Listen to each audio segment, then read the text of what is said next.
जय हिंद मेरे प्यारे दोस्तों, गैलेक्सी क्लास में स्वागत है। और आज हम लोग एनसीईआरटी के चैप्टर 4.2 के 4.3 के कुछ महत्वपूर्ण प्रश्नों को हल करेंगे। इसके पहले वाले वीडियो में हम लोगों ने 4.2 के सभी प्रश्नों को हल कर लिया था।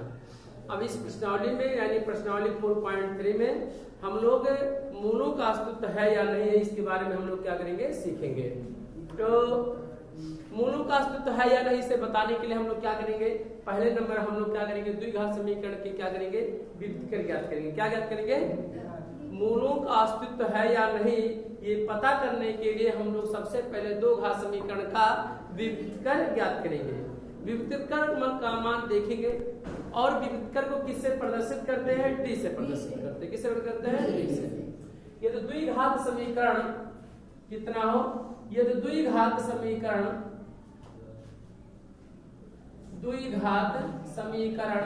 कौन सा है, x² plus bx plus c equal to 0 हो, तब जो व्युत्क्रम होता है d equal to b² minus 4ac, जो b² माइनस 4ac है, इस राशि को क्या कहते हैं, व्युत्क्रम कहते हैं।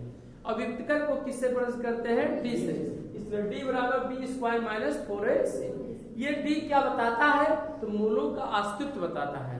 मूलों का अस्तित्व कब होगा, जब d का मान या तो 0 रहा या तो 0 से क्या रहा है, बड़ा है, तब मूलों का अस्तित्व होगा।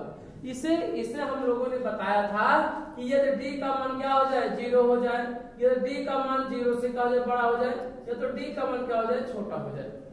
यदि d का मान छोटा होगा तब मूलों का अस्तित्व नहीं होगा, यानी मूलों का अस्तित्व नहीं है। यदि d का मान 0 हो जाए तो मूलों का अस्तित्व होगा, यदि d का मान 0 से बड़ा हो जाए तब मूलों का अस्तित्व होगा, लेकिन यदि d का मान 0 से छोटा हो जाए तो मूलों का अस्तित्व नहीं होगा।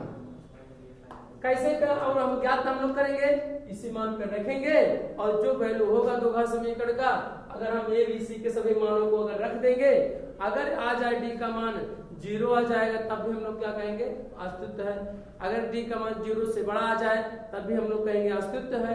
अगर d का मान छोटा हो जाएगा तो हम लोग कहेंगे मूलों का अस्तित्व नहीं।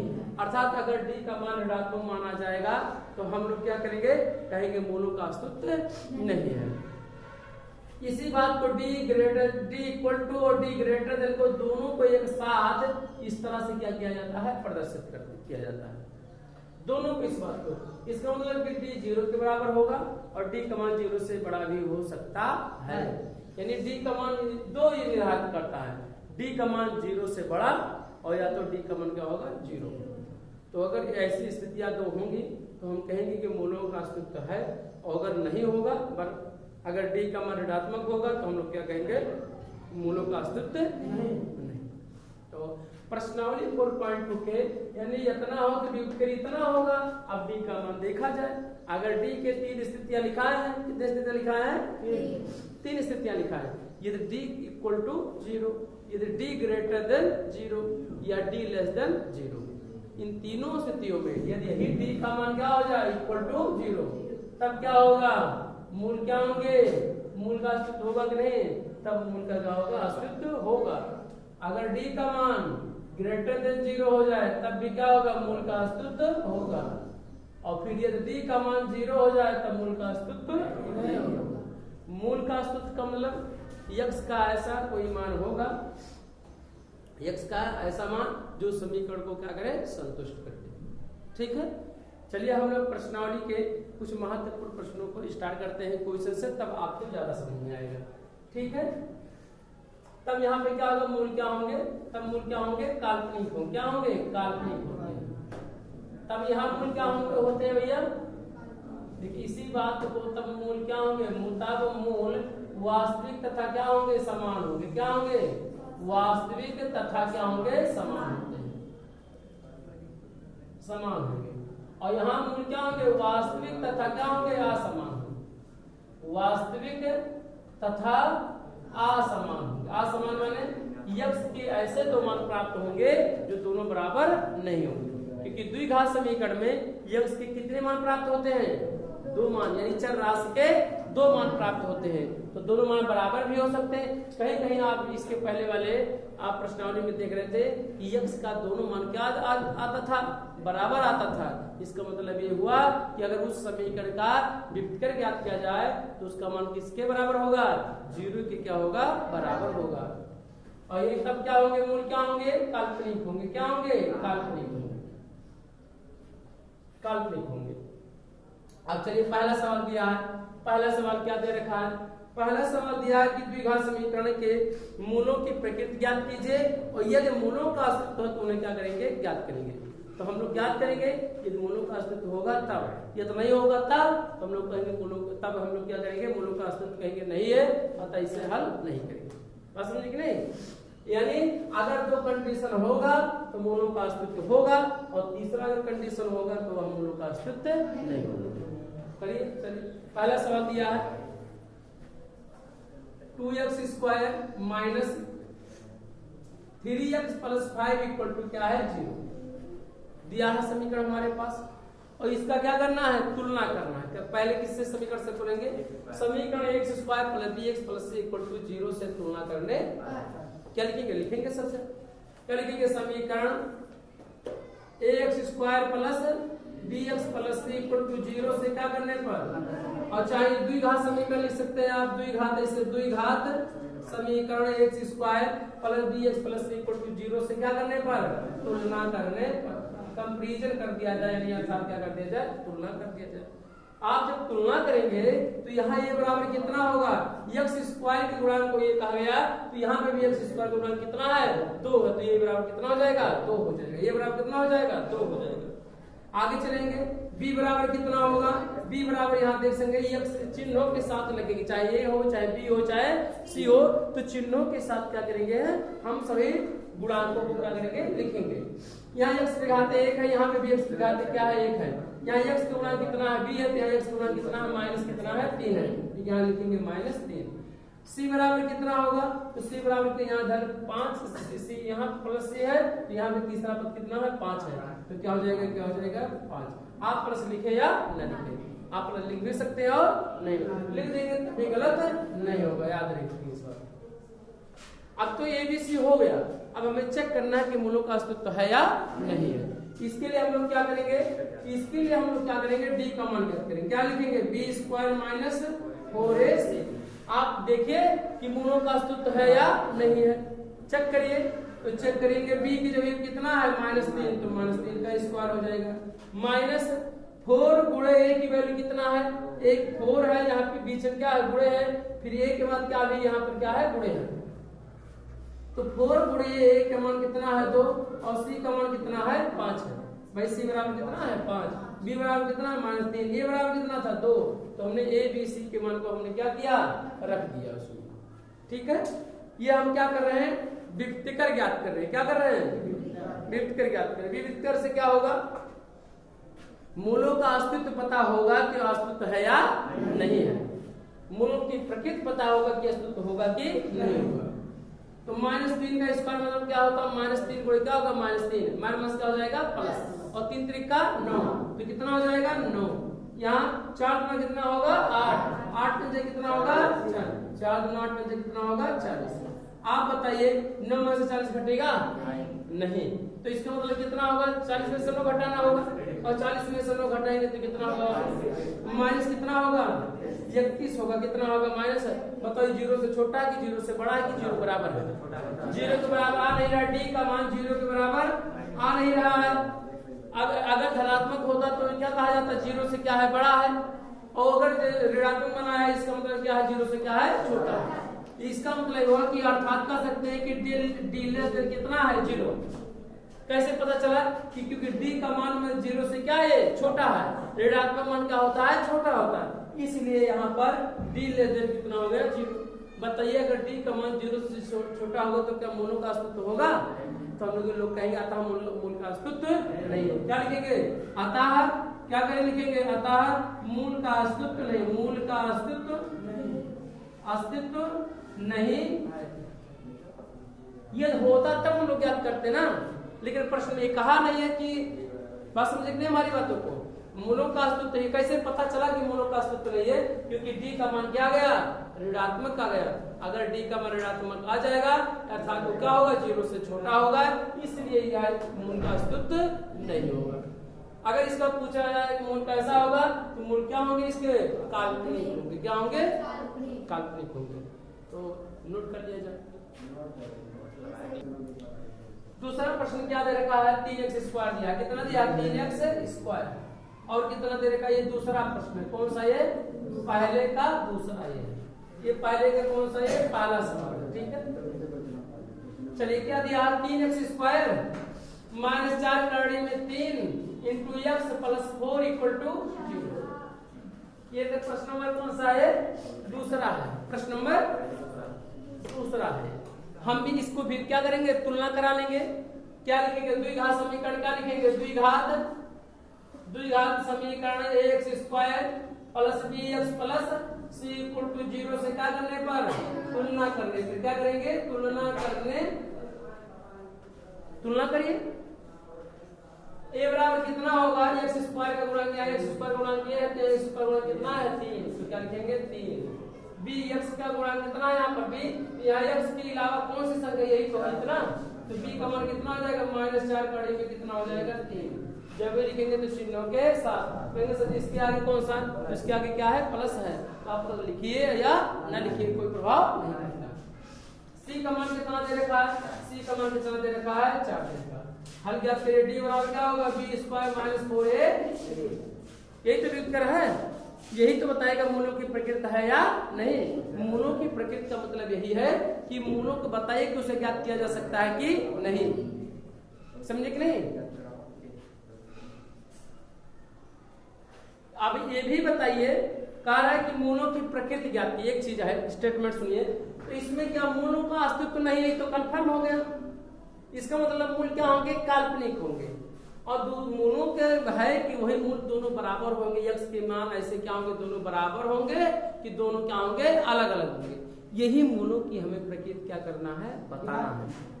समझे कि नहीं? चलिए यहाँ पर लिखिए b की वैल्यू कितना? -4 करड़ी में 3 का क्या हो जाएगा? स्क्वायर। माइनस है तो b के जगह b का मान माइनस है तो माइनस लगा दिया गया। 4 है तो 4 और गुणे a का मान। देखिए इस प्रश्न 4 हमेशा रहेगा। इस बात का हमेशा याद रखिएगा। जब भी करके याद किया जाएगा तो क्या होगा? हमेशा होगा। 4 गुणे a की वैल्यू कितना है? 3 और c की वैल्यू कितना है? 4। हल करिए।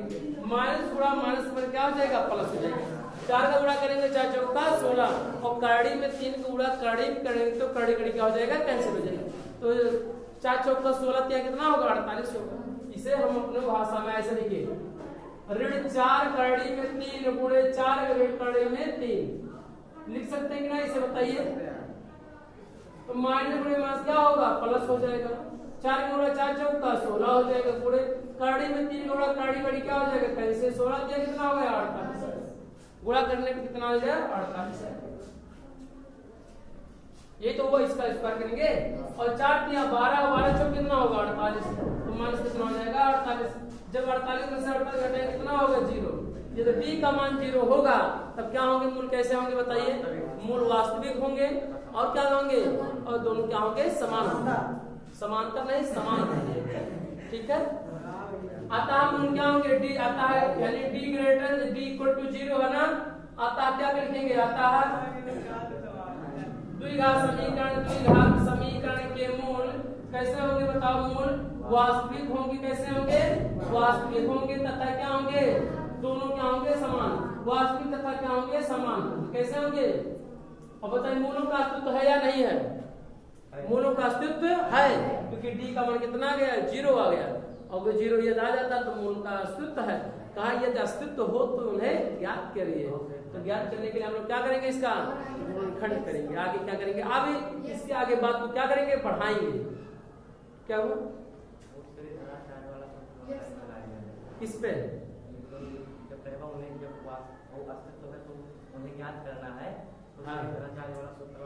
कोई जरूरी है कि सदाचार सूत्र लगा दिया जाए? गुणनखंड विधि सबसे आसान प्रोसेस है। जब नहीं आता है तब वो अंतिम है। ब्रह्मास्त्र जब ना आएगा अच्छा क्या इसमें मूलों का तो क्या इसमें नहीं चल पाएगा?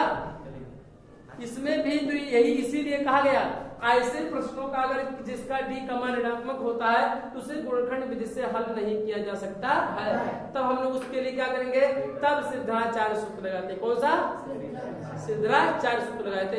ऐसे समीकरणों के लिए इसीलिए कहा जाता है, इसे ब्रह्मा सूत्र भी कहा जाता है। खाली सिर्फ व्यवहारिक शब्दों में कहा कि जब कोनो नियम नहीं लागू हो पाता तो ब्रह्मा सूत्र चला जाता, जो कि सिद्धाचार्य सूत्र कहा जाता। ठीक है, अब पता हो गया कि द्विघात समीकरण के मूल क्या होंगे? वास्तविक होंगे तथा क्या होंगे? समान होंगे। अब इस बात को क्या करेंगे? आगे क्या करेंगे? बढ़ाएंगे। ये तो मूलों का अस्तित्व तत्व में क्या करना है? ज्ञात करना है। तो हम लोग क्या करेंगे? यहीं पर क्या करेंगे? ज्ञात करना। ठीक है, क्या है देखिए, 3x स्क्वायर माइनस 4 करड़ी में 3x और प्लस 4 इक्वल टू कितना दे देखा है? 0 है कि नहीं? 0। अब फर्स्ट का गुणा क्या करेंगे? लास्ट में करेंगे 4 तिया 12। ऐसा संख्या चूज करिए कि गुणा करने पे कितना है? 12 और जोड़ने या घटाने पर कड़ीगत वाला संख्या 4 करड़ी में 3 होती है। कौन संख्या बताओ? बताओ। गुणा करने पर 12 आए, जोड़ने या घटाने पे क्या हो चाहिए? देखिए अगर 2 कड़ी में 3 का गुणा 2 कड़ी में 3 कर दिया जाए तो देखिए 12 होगा कि नहीं? 12।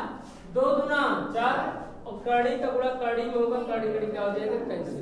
तो 4 दिया कितना हो जाएगा? 12। यानी 2 कड़ी में 3 करिए। 3x स्क्वायर माइनस और क्या करेंगे?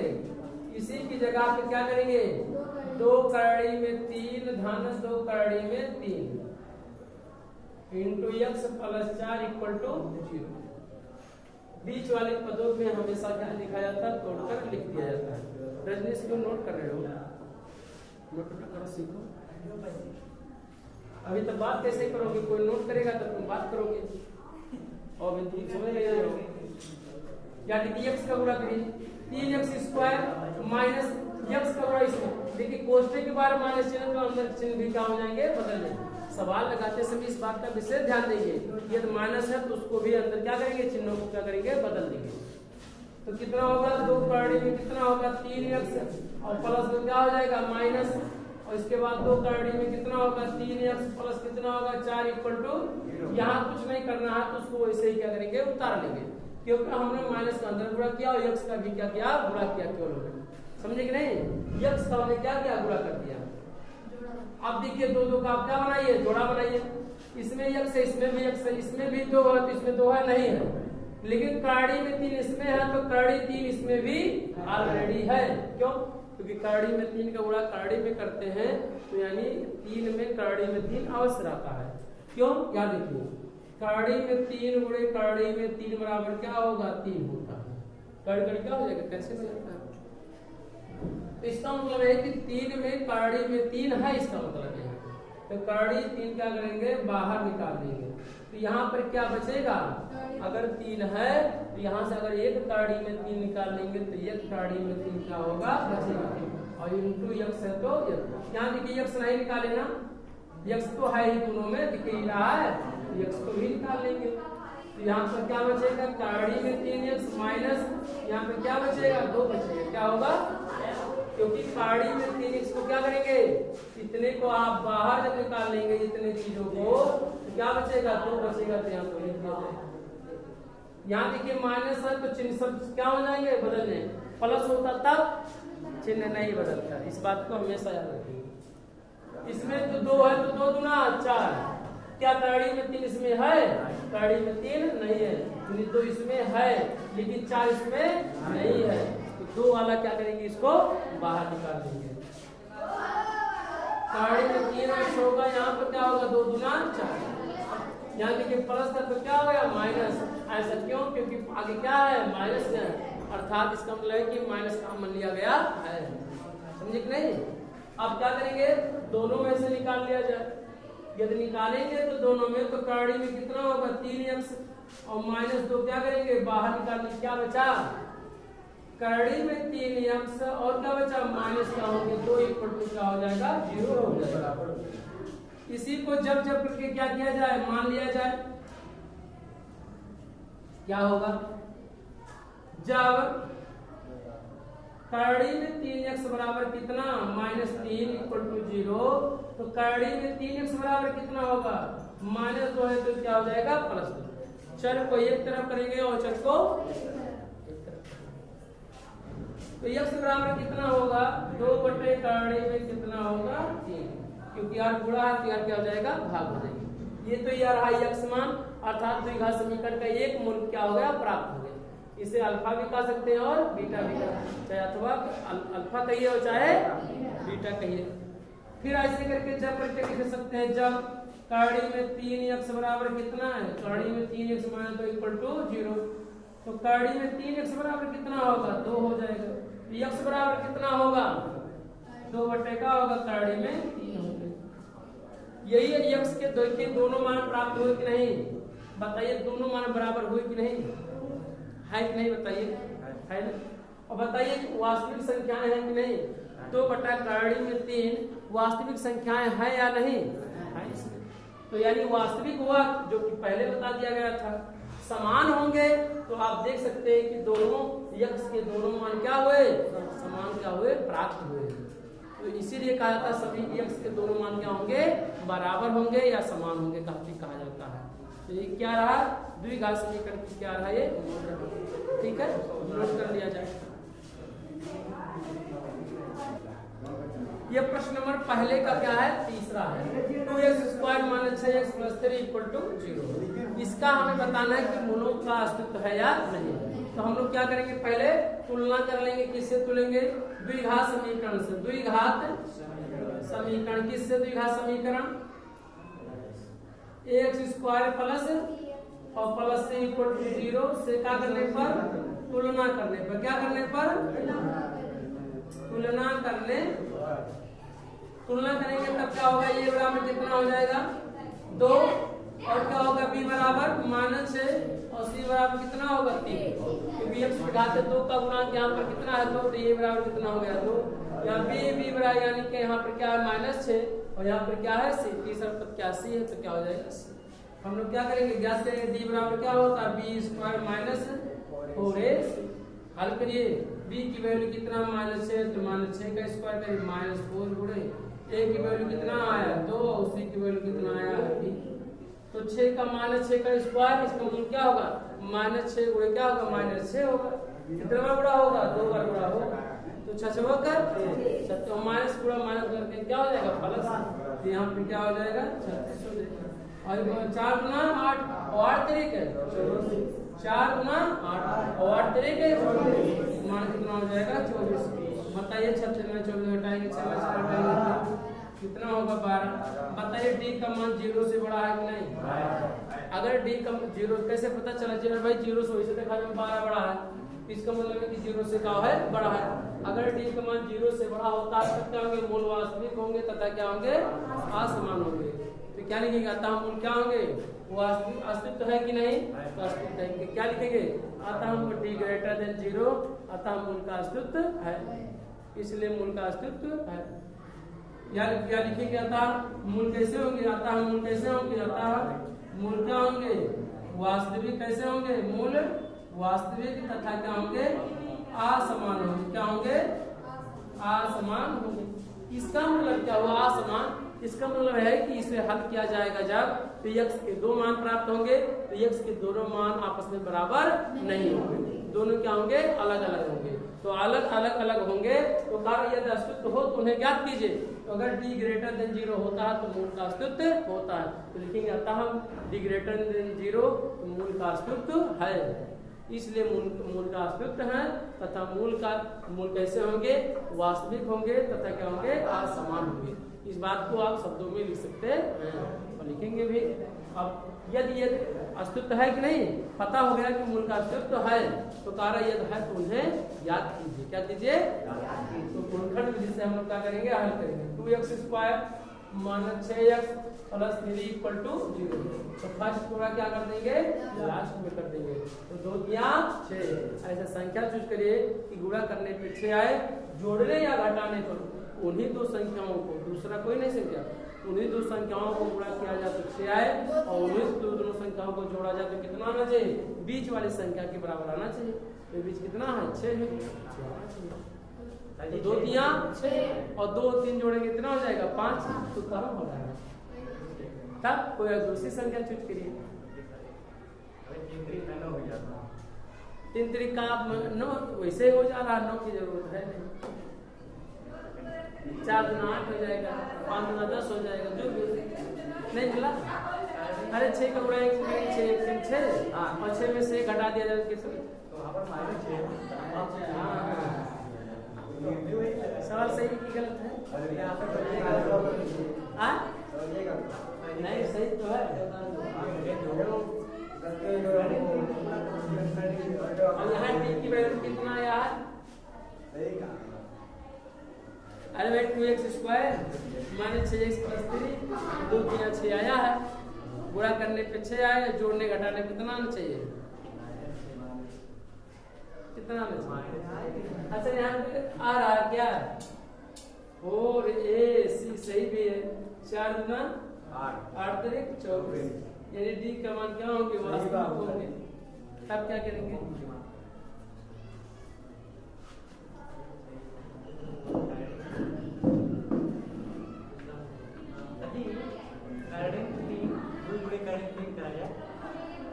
तब क्या करेंगे बताइए?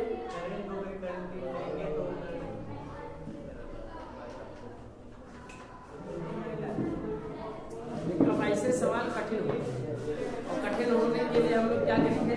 वही प्रोसेस क्या करेंगे? अपनाएंगे। कुछ थोड़ा करेंगे तो वाला संख्या क्या करेंगे?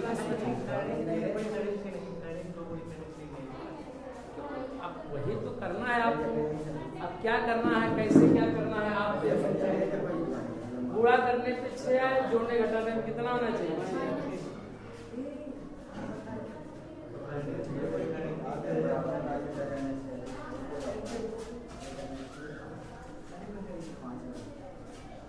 क्या कहा है?